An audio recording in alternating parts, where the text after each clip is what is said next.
Hey, good afternoon. Aaron Kubitz, personal trainer at Functional Aesthetics CC.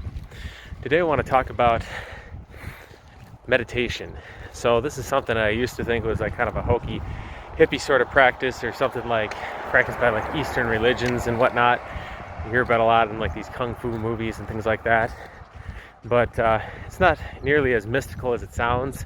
In fact, it has a lot of benefits, and lately it's gaining a lot of popularity. Primarily reducing anxiety, helping you gain self-awareness, focus, mental clarity, kind of help slow things down and everything. It can actually increase the size of the brain in the hippocampus, which is responsible for memory and learning. The problem is not that, is typical with like a lot of health practices. It's not that we lack information about all the positive benefits of it, but how to actually, the practical implication of how to actually put that into your life. It's what is the difficult part. So in today's video, I just want to talk about some things that I've kind of found to be useful to help make it a more resourceful practice. So first off, I want to say that exercise can be a great way to reduce stress, but oftentimes if you are under a lot of emotional or mental stress and you get home and you're like, I'm going to go exercise, but you're physically drained as well, even though you haven't been doing much physical activity, just because of all the mental strain. So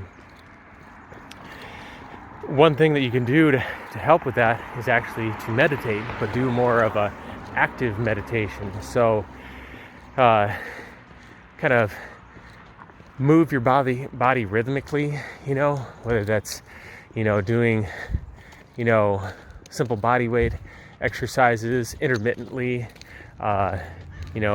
with like deep breathing in between, and kind of just mindfully moving around and not kind of allowing yourself to take a break from whatever is stressing you out. Get into your body, focus on your breath, move around and stuff like that.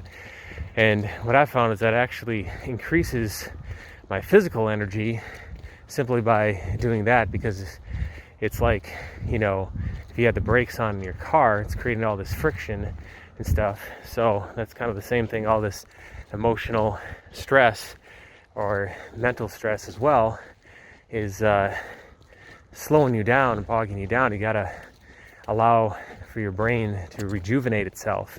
It's like nobody would go to the gym and spend the entire hour or so doing one long consecutive set without any rests in between exercises. Your performance would drastically drop, and you wouldn't get nearly as much work done because you burn yourself out in the first 5-10 minutes of the workout by having this monstrous long set there. So the same thing here is, a lot of times though, people work all day long, really hard, and then they'll come home and then they'll spend more time doing mental stuff, and their brain is already worn out. What they need to do is get out of their brain, get into their body, allow the brain to relax so that they can come back and be more productive. This becomes really hard though when you feel like, I got a lot of things that I need to be doing and I can't, take that time to stop because otherwise I'll fall behind. But I guess I'll share a story about when I was in college. So the first time I was in college, I would just push until I got everything done. Sometimes I would spend like 5 hours straight studying physics, and it's like I had to get all the homework done, otherwise I couldn't take that break. Second time I went back to college, I was like, I'm not doing that again. I'm not going to burn myself out. It's just not worth it. So I would go out and I would, study for about an hour or so. And when I started feeling kind of stuck, I just get up and go out and start walking.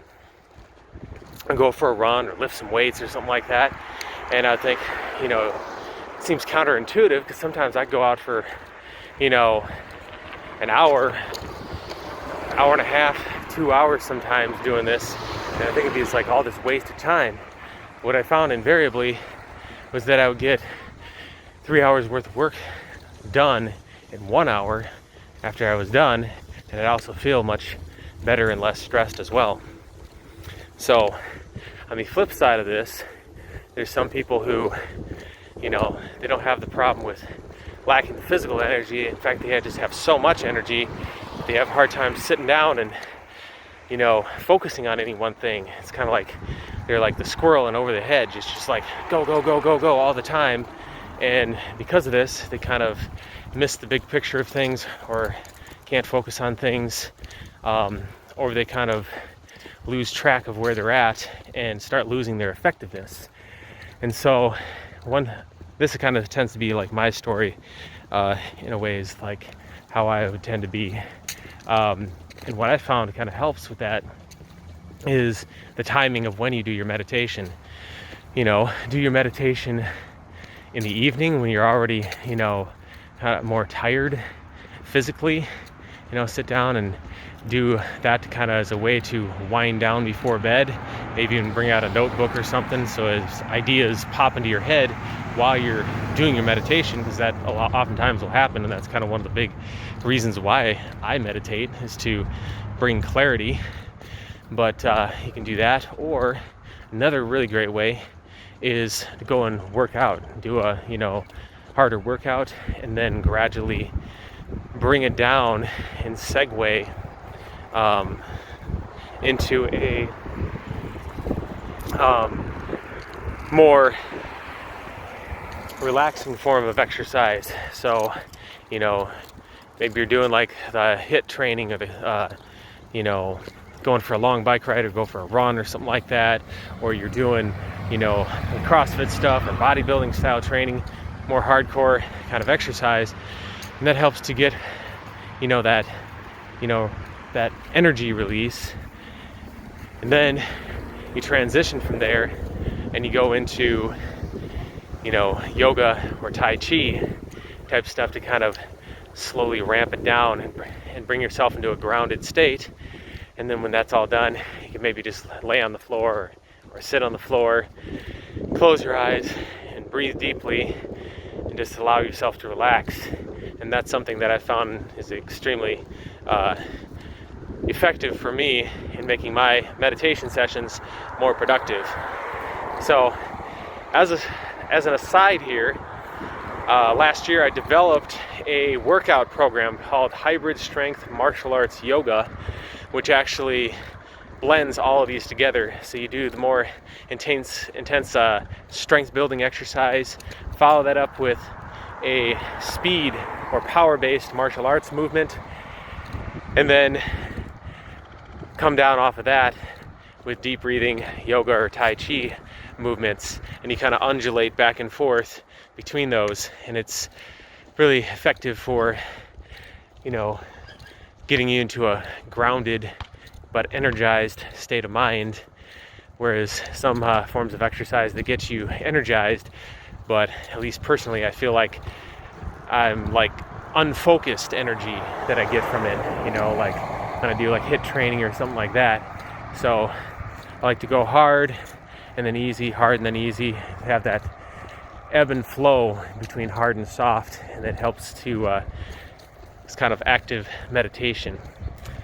All right, guys, thanks for watching the video. I hope you gained some insights on how you can make your meditation more productive, and we'll see you all next time with more health and fitness related information.